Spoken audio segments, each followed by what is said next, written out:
প্রিয় দর্শক, আপনাদের সবাইকে স্বাগত জানাই জার্নাল পর্যালোচনায়। সঙ্গে আছি সৈয়দ ইশতিয়াক রেজা এবং সপ্তাহের শুরুতেই আমরা সামগ্রিক ব্যাংক খাত নিয়ে একটি পরিস্থিতি আপনাদের সামনে তুলে ধরতে চাই। আপনারা জানেন যে বাংলাদেশের ব্যাংকগুলো একটা সংকটের ভিতর দিয়ে যাচ্ছে এবং আমানতের উপর সুদের হার কমিয়ে ফেলছে এবং এতে করে মানুষ ব্যাংকে টাকা রাখতে আগ্রহী হচ্ছে না। ঠিক এই অবস্থায় আমাদের আজকের বিষয়, ব্যাংকে টাকা আছে তবু সংকট। ব্যাংকগুলোর যদি তারল্য পরিস্থিতির দিকে তাকাই একটা বাংলাদেশ ব্যাংকের প্রতিবেদন অনুযায়ী, তাহলে দেখা যায় যে তারল্য পরিস্থিতির উন্নতি ঘটেছে, কিন্তু সংকট কাটেনি। কারণ হলো খেলাপি ঋণ দ্রুত বাড়ছে এবং মূলধন ঘাটতি অব্যাহত থাকে, তাদের মুনাফা কমে আসছে। বর্তমানে মোট বিতরণকৃত ঋণের প্রায় 36% খেলাপি হয়ে গেছে। মার্চ 2026 শেষে খেলাপি ঋণের পরিমাণ দাঁড়িয়েছে 5,88,704 কোটি টাকা, অর্থাৎ 6 লাখ কোটি টাকার মতো খেলাপি ঋণ। এবং যদি আমরা দেখি আগের প্রান্তিকের অবস্থা, তাহলে দেখি মাত্র 3 মাসেই বেড়েছে 31,500 কোটি টাকার খেলাপি ঋণ। সংকটের কারণগুলো হলো বিগত সরকারের আমলে ব্যাপক অনিয়ম, অর্থ আত্মসাৎ এবং অর্থ পাচারের অভিযোগে ব্যাংক খাতগুলো দুর্বল হয়ে পড়েছে। কয়েকটি ব্যাংক দুর্বল ব্যবস্থাপনা এবং সুশাসনের অভাব তীব্র হয়েছিল।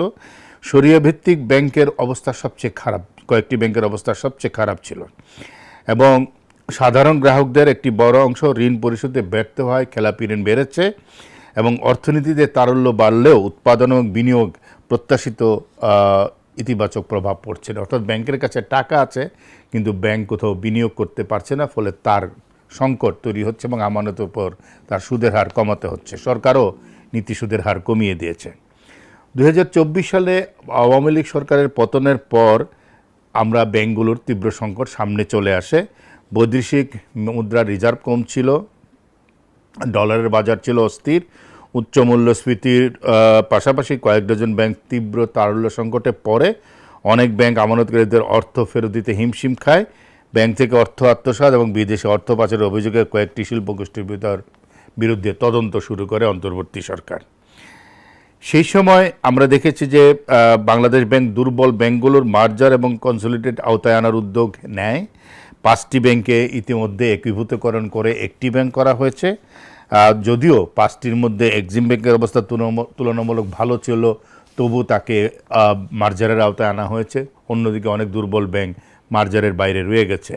এখন যেটা বলা হচ্ছে যে বাংলাদেশ ব্যাংক বলছে যে অন্য দুর্বল ব্যাংকেও পর্যায়ক্রমে একীভূত করা হবে, তবে সব ব্যাংকের জন্য একই কৌশল প্রয়োগ হবে না, আর্থিক অবস্থার ভিত্তিতে পৃথক ব্যবস্থা নেওয়া হবে এবং সুস্পষ্ট নীতিমালা ছাড়া তড়িঘড়ি করে ব্যাংক একীভূতন করার যেটা হয়, তাতে দুর্বল ব্যাংকগুলোকে একত্রিত করতে গেলে অনেক সবল ব্যাংককে দুর্বল ব্যাংকের সাথে একীভূত করে দুর্বলতা আরও বাড়িয়ে তোলা হয়। খেলাপি ঋণের অবস্থা শুরুতে বলেছিলাম, আমরা যেটা দেখি রাষ্ট্রায়ত্ত ব্যাংকগুলোতেই খেলাপি ঋণের হার সবচেয়ে বেশি। জনতা ব্যাংকের প্রায় 70%, বেসিক 65%, রূপালী ব্যাংক প্রায় 41%, শিল্প ব্যাংক বিডিবিএল, ডেভেলপমেন্ট ব্যাংক যেটি 39%, অগ্রণী ব্যাংক 36% এবং সোনালী ব্যাংক 15 থেকে 18%। বেসরকারি ব্যাংকের মধ্যে ন্যাশনাল ব্যাংক এবং এবি ব্যাংকের অবস্থা বেশি খারাপ খেলাপি ঋণের ইস্যুতে। ন্যাশনাল ব্যাংকের খেলাপি ঋণ 20,000 কোটি টাকার বেশি। কয়েকটি শরিয়া ভিত্তিক ব্যাংকেরও খেলাপি এবং ঝুঁকিপূর্ণ ঋণের হার বেশি। মোট খেলাপি ঋণের 72 থেকে 74% 10 থেকে 15টি ব্যাংকের মধ্যে কেন্দ্রীভূত।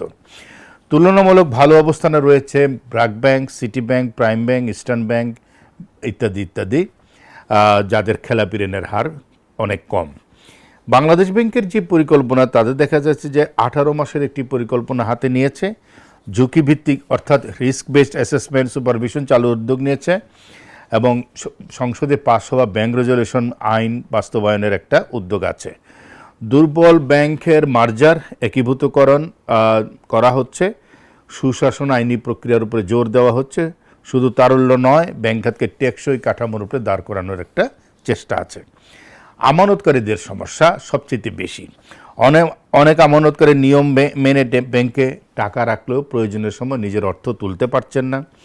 যারা একটা লাভের আশায় ব্যাংকে এফডিআর করেছেন বা বিভিন্ন প্রকল্পে টাকা রেখেছেন, স্কিমে টাকা রেখেছেন, তারা এখন দেখতে পাচ্ছেন যে তাদের সুদ কমে যাচ্ছে, ফলে সংসার চালানো অনেকের পক্ষে কঠিন হয়ে পড়েছে। সেই কারণ একটা নির্ধারিত অ্যামাউন্টের উপরে তারা নির্ভর করছিলেন এবং যেটা হয় যে আমানতকারীদের সংকট সমাধানে সরকার সেভাবে নজর দিচ্ছে বলে দৃশ্যমান হচ্ছে না।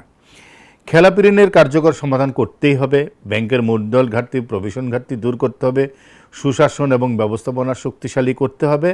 অর্থ আত্মসাতের বিরুদ্ধে অবশ্যই ব্যবস্থা নিতে হবে। দেখতে হবে যে ব্যাংক একীভূত করে আসলে সত্যি সত্যি উপকার হচ্ছে কিনা, না তো এই চিন্তা থেকে সরে আসতে হবে। এবং আন্তর্জাতিক অঙ্গনে বাংলাদেশের ব্যাংকগুলোর গ্রহণযোগ্যতা, আস্থা পুনরুদ্ধারে কী করা যায় সেদিকে সরকারকে দৃষ্টি দিতে হবে, অর্থাৎ কেন্দ্রীয় ব্যাংকে। এবং ধাপে ধাপে কাঠামোগত সংস্কারের দিকে যেতে হবে। একটা কথা বলা বাহুল্য, একবার যদি ব্যাংকের উপরে আমানতকারীদের আস্থা কমে যায়, তারা যদি মনে করে যে ব্যাংকে টাকা রাখা আসলে নিরাপদ নয় এবং লাভও কম, তাহলে তারা বিকল্প পথে চলে যাবে। সবচেয়ে বড় কথা, ব্যাংকের বাইরে টাকা নিয়ে যাবে। কারণটা হলো নগদ টাকা ব্যাংকের বাইরে বেড়ে যাবে। কারণ হলো বিকল্প কোনো বিনিয়োগের জায়গাও নেই। আমাদের শেয়ার মার্কেট বা পুঁজিবাজার তত শক্তিশালী নয়, অন্য কোনো স্কিমও বাজারে সেভাবে দৃশ্যমান নয়। ফলে সাধারণ আমানতকারী যারা ব্যাংকে টাকা রাখতেন, তারা ব্যাংক থেকে টাকা তুলে নেবেন। মূল কথা হলো তারল্য পরিস্থিতির উন্নতি ব্যাংক খাতের জন্য ইতিবাচক হলো খেলাপি ঋণ, মূলধন ঘাটতি, সুশাসনের অভাব এবং দুর্বল ব্যাংকগুলোর সমস্যা সমাধানের সংকট কাটাতেই হবে। সবচেয়ে বড় কথা, সরকার, কেন্দ্রীয় ব্যাংক তারা যদি ব্যাংকের আমানতকারীদের লাভের উপরে দৃষ্টি না দেন, তাহলে ব্যাংকে কিন্তু মানুষ একটা সময় ব্যাংক থেকে টাকা সরিয়ে নেবেন। আজকের মতো জার্নাল পর্যালোচনা এখানেই শেষ করছি। সবাই ভালো থাকবেন।